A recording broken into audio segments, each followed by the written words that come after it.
ते तुम्ही 30 वर्ष राहू शकता. कळलं का? पण काय आहे, तुम्हाला काही दुराभ्यास नाही असायला पाहिजे. तंबाख, स्टार, गुटखा, शराब, बीडी, सिगरेट, काय लैंगिक संपर्क. लैंगिक संपर्क म्हणजे काय? दुसरी बायको के पास जाणं सर. बायकांकडे जायचं. तुम्हाला माहित नाही त्यांच्याकडे काय रोग आहे म्हणून. तो रोग पण तुम्हाला येऊ शकतो. तंबाख, स्टार, गुटखा, शराब हे सगळं करताय, त्याच्यामुळे तुम्हाला खूप रोग वगैरे येत आहे. पैसे देऊन रोग घ्यायचं. तुमचे रक्तनाळ सिकुडतात, बीपी जास्त होते, अल्सर्स होत आहे तोंडात, पोटात, सगळ्या ठिकाणी. कॅन्सर होऊ शकतो, हार्ट अटॅक होऊ शकतो, लकवा मारू शकतो तुम्हाला, लिव्हर नाही काम करेल, पित्तजनकांग बेकार होईल, इतके रोग येऊ शकते. हा प्रकार आम्हाला पाहिजे का? दुराभ्यास वगैरे कशाला पाहिजे का? नाही ना. लैंगिक संपर्क बरोबर नाही असं नाही म्हटलो मी, पण एकच पार्टनर ठेवा तुम्ही. एक पुरुषाला एकच महिला असं जीवन करा. बाहेर जायचं इतकं गरज वाटलं तर निरोध तरी वापरा तुम्ही. काय कळतंय का? बाहेर जायचं इतकं गरजेचं नाहीये. असं आपल्या जीवाला सांभाळा. अर्थ झाला? लैंगिक संपर्कामुळे तुमची शक्ती कमी होत आहे असे लोक म्हणतात. तुम्ही ऐकायला असेल. काय असं काय होत नाही, असं काय घडत नाहीये. पण आम्ही काय म्हणतो, लई लोकांकडे लैंगिक संपर्क ठेवू नका. एकच पार्टनर ठेवा तुमच्या जीवनात. काय असं आम्ही म्हणताय. इतकं सोडलं तर अजून काहीही नाहीये. तुम्ही हा गोळी घ्या म्हणून आम्ही म्हटलेलं आहे का? नाही, आहे की नाही? काही गोळी औषधी न वापरून तुम्ही 30 वर्ष आरामून जीवन व्यतीत करू शकतात. काय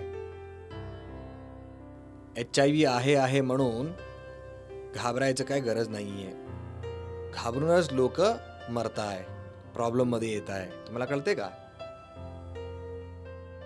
तुमचं जीवन कधी संपतो तुम्हाला माहिती आहे का? कळणार सर. नाही माहित.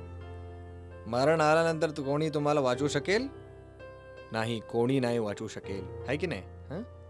100त 100 लोकांना मरण येते, सगळ्यांना येते. तेव्हा जे येते कुणाला काही करायला येत नाही. आमच्या हातावर नाही येते, पण आमचे आरोग्य आमच्या हातावरच आहे ना. आमच्या हातात सर. आमच्या हातांवरच आहे. रोज 3दा जेवायचं आमच्या हातावर आहे. रोज 2 अंडे खायचं आमच्या हातावर आहे. एक्सरसाइज करायचं आमच्या हातावर आहे. काम करायचं आमच्या हातावर आहे. रोज रात्री झोपायचं आमच्या हातावर आहे. काही वाईट गोष्ट करू नका. कळलं का? इतकं तुम्ही पालन करा. ह्या HIV साठी खूप औषधी आलेला आहे. गोळी औषधी तुम्ही करेक्ट घेतला तर, चांगले डॉक्टरकडे दाखवला तर तुम्ही 90 वर्षापर्यंत जीवन करू शकता. कळलं का? 90 वर्षापर्यंत तुम्ही जीवन करू शकता. तुम्ही जीवनपर्यंत आरोग्यातून राहाल. इकडे देता तिकडे देता म्हणून पेपरामध्ये ॲड्स वगैरे येत आहे. तिकडे जाऊन काय पैसे वगैरे खर्च करू नका. जे डॉक्टर नसेल त्यांच्याकडे जाऊन फसवू नका. विना औषधी पण तुम्ही आरोग्यवंत राहू शकता. अकस्मात तुमच्या शरीरात पांढरे रक्तकण कमी झाला असं वाटलं तर चांगली HIV बद्दल जाणकारी असणारे डॉक्टरकडे जाऊन गोळी औषधी घ्या आणि चांगल्या पद्धतीने ट्रीटमेंट घ्या. काय कळलं का? औषधी विना तुम्ही चांगलं जीवन व्यतीत करू शकता. आता कळलं का? बघा, डायबिटीज आणि BP असेल तर लोक घाबरत नाही. HIV मुळे तर घाबरतात. डायबिटीज, हायपरटेन्शन, BP हे आले तर जीवनपर्यंत गोळी घ्यायला पाहिजे. जेवण पण कंट्रोल करून जेवा लागतं. आहे की नाही? तुम्ही कंट्रोलमध्ये नाही ठेवलं, औषधी वगैरे नाही घेतलं तर तुम्हाला माहिती आहे किती वाईट रोग आहे ते. हार्ट अटॅक होऊ शकतो, अर्धांगी होऊ शकतो, पॅरालिसिस होऊ शकतो, डोळे जाऊ शकते, किडनी फेल्युअर होऊ शकते. आता गँग्रीन झाला तर हात पाव काढतात, कोमामध्ये जाऊ शकतो. किती लोक मरून जातात. पण त्याला भीते का आम्ही? काय नाही भीते. नाही भीते ना. पण HIV म्हणजे तर हा एक मोठा भूत म्हणून लोक घाबरतात. पण बघा HIV ला तुम्ही किती कंट्रोलमध्ये ठेवू शकतात. हा आहे की नाही? हा हा भूत नाहीये, खूप लहान रोग आहे. आता कळलं का? हा आता कळलं का? हा सगळं डोक्यातून काढून आरामून राहा. आणि तुम्ही राहतात, लेकरं असतात, सगळे असतात. कसं राहायचं त्यांना पण होईल म्हणून शंका राहते तुम्हाला. तुमच्या बरोबर बसतंय, तुमच्या बरोबर जेवण घेत आहे, तुमचा श्वास त्यांना लागला. कळलं का? तुम्ही टॉयलेटला गेले, संडासला जाऊन आलाय, त्यांनी पण सेम संडास यूज करताय. असं काय घडतंय? हा मॉस्किटो चावलंय, डेकून चावलंय, असं हा रोग येत नाही. कळलं का? एड्स तुमचा रक्त त्यांच्या रक्तांमध्ये मिक्स झाला तरच येणार. तुमचा रक्त घरी दुसऱ्या रक्तांमध्ये मिक्स होते का? जमना सर. नाही होत आहे की नाही? काय म्हणजे नवरा नवरी एकमेकांबरोबर राहिला तर एड्स येते. म्हणजे नवऱ्याला आहे पण नवरीला नाहीये, निरोध वापर करा. नवऱ्याला आहे नवरीला नाहीये, नवरीला आहे नवऱ्याला नाहीये, निरोध वापर करा. निरोध म्हणजे माहिती आहे ला कॉन्डम म्हणतात.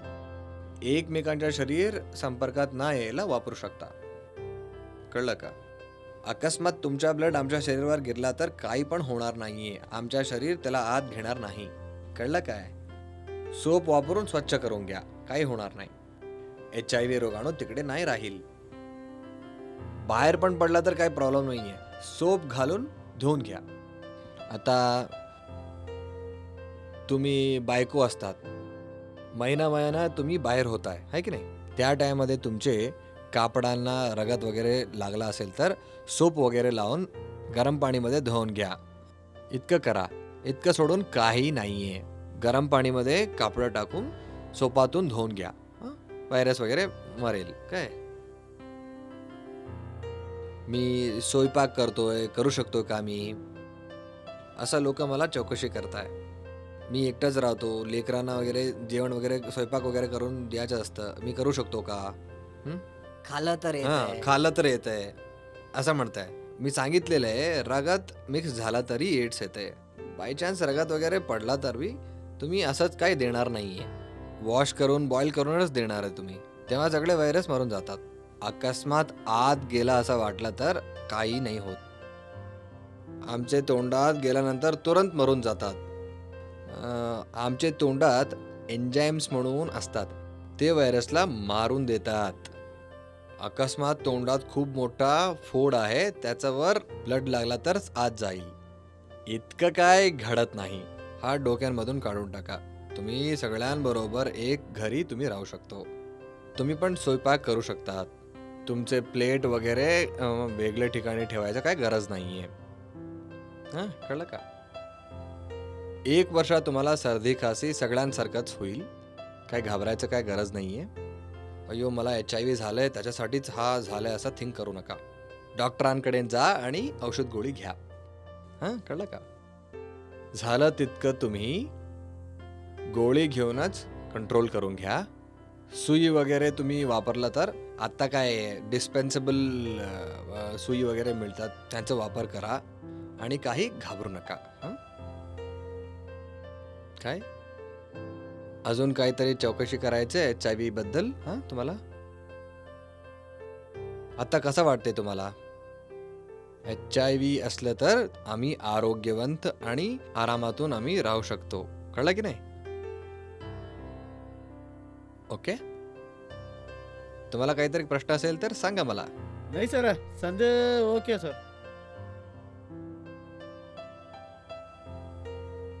हे तुम्ही जाणून घ्या. HIV म्हटलं तर काही मोठा भूत नाहीये. खूप गोळी औषध उपलब्ध आहे. अजून काही आहे? विना औषधी तुम्ही चांगलं जीवन व्यतीत करू शकतात. हा गोष्ट डोक्यांमध्ये टाकून घ्या. इतकंच. पौष्टिक आहार, झोप, व्यायाम हे सगळं पालन तुम्ही केलं तर 30 वर्षापर्यंत तुम्ही इकडे राहू शकता. ओके. नमस्कार.